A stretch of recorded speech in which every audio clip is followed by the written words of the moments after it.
그러니까 저는 고려21 행정사 사무소의 행정사 임현입니다. 오늘은 언론보도 뉴스를 살펴보겠습니다. 네, 제목은 5.18 기록 관장 무면허 음주운전 무리라는 제목으로 되어 있네요. 더 팩트라는 이제 언론사에서 보도를 했습니다. 한번 보시겠습니다. 정용화 5.18 민주화운동 기록 관장이 무면허 음주운전을 한 사실이 드러났다. 19일 경찰 등에 따르면 정 관장은 지난 13일 병가 휴가 중에 지인들과 술을 마신 후 이날 오후 4시 30분께 자신의 차량을 5.18 기록관 주차장에 주차하는 과정에서 SUV 차량과 부딪혀 차량 앞쪽을 파손한 것으로 알려졌다. 주차장에 주차하는 과정에서 여기 워딩으로만 본다면 주차장 내에서만 운전한 건지 뭐 지인들과 술을 마시고 거기서부터 시작해서 이 주차장까지 운전을 하고 와서 이 주차장에서 주차하는 과정에서 차량을 부딪혔는지 이거에 대해서는 이제 자세히는 알 수 없습니다.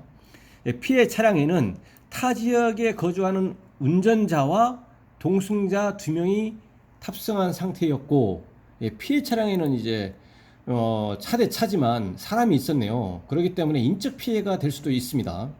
피해 차량 운전자와 실랑이를 벌이다 신고를 받고 출동한 경찰이 음주 측정을 요구하자 음주 측정은 이제 음주운전을 했다고 인정할 만한 상당한 이유가 있으면 이제 경찰은 이제 측정 요구를 할 수가 있는 거죠. 그래서 정당한 사유가 없으면 다 응해야 됩니다.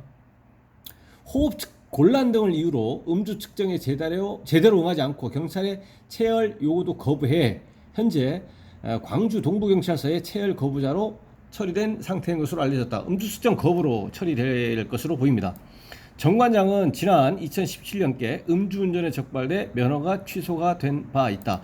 그래서 2017년에 음주운전에 이제 적발돼서 취소가 되고 나서 그 이후에 면허를 재취득하지 아니하고 이제 이번에 운전하다가 이제 적발된 거네요. 지난 2018년 이용섭 광주광역시장 선거 캠프에서 활동한 정 관장은 2019년 11월 광주광역시청 4급 개방형 직위인 5.18 민주화운동 기록관장에 임용됐으며 3개월 후 임기 만료를 앞두고 있다. 이에 정 관장은 피해 차량과 운전자 등은 보험 처리를 하여 보험 처리를 했다는 얘기는 보험사에다가 이제 면책금, 자기부담금을 지급하고 이제 보험 처리의 방법으로 민사적인 손해배상을 하겠다는 겁니다. 보험 처리를 하여 현재 입원 중이다. 입원 중이라는 얘기는 투원 치료보다는 상당히 어느 정도 이제 상해의 정도가 좀 크다고 볼 수가 있죠.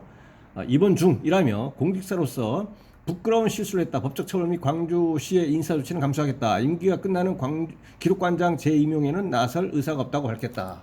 여기서 일단은 측정 거부로 이제 처리가 될 것으로 보이고, 그러면 음주운전 측정 거부까지 포함이기 때문에 음주운전은 2회입니다. 그러니까 이번에는 무면허 음주 측정 거부이지만 측정 거부가 이제 일반 음주운전하고 동일하게 횟수로 처리가 되기 때문에 이 건에 대해서는 이제 벌금형이 만약에 인적 피해가 없다라고 하면은 벌금형 가능성을 뭐 전혀 배제할 수도 없지만, 이번에 음주 측정 거부를 했고 음주운전 사실이 인정되는 상황에서 인적 피해 사고를 야기를 했고, 현재는 형사합의까지는 얘기는 여기는 없지만 민사적인 손해배상까지 한 사안에서는 징역형의 실형 받을 가능성은 뭐 희박하고요. 일반적으로 볼 때 희박하고, 공판 절차를 거쳐가지고 징역형의 집행유예 선고가 예상이 됩니다. 그러니까 민사적인 손해배상은 아까 보험 처리를 했다고 했고, 형사적인 것은 징역형의 집행유예 선고가 예상이 되고요. 벌금형 가능성이라든가 물론 공판 절차를 거쳐야 될 겁니다. 그다음에 세 번째로 이제 면허 취소는 안 되죠. 왜냐? 취소가 할 면허가 없기 때문에 취소가 되는 것이 아니고, 면허 취소 결격 기간만 이제 2회이죠. 2001년 7월 24일 이후에 음주 측정 거부까지 포함해서 음주운전이 2회이기 때문에 이번에 음주운전 교통사고 측정 거부를 해서 음주운전 인적피해 교통사고를 야기한 그 날로부터 시작해서 2년이 경과한 후에 면허를 취득할 수가 있습니다. 근데 2017년도에 이때 음주운전이 만약에 사고로 인한 것이었다라고 하면 결격기한은 3년이 됩니다. 그래서 이렇게 민사적인 손해배상의 문제와 형사처벌의 문제, 그다음 행정처분에 대해서 한번 살펴봤습니다. 네, 오늘 영상 내용에 대해서 질문사항 있으시면 댓글 달아주시면 대댓글이나 별도 영상으로 답변 드리겠습니다. 네, 오늘 영상의 내용이 도움되셨다면 구독, 좋아요 부탁드립니다. 네, 감사합니다.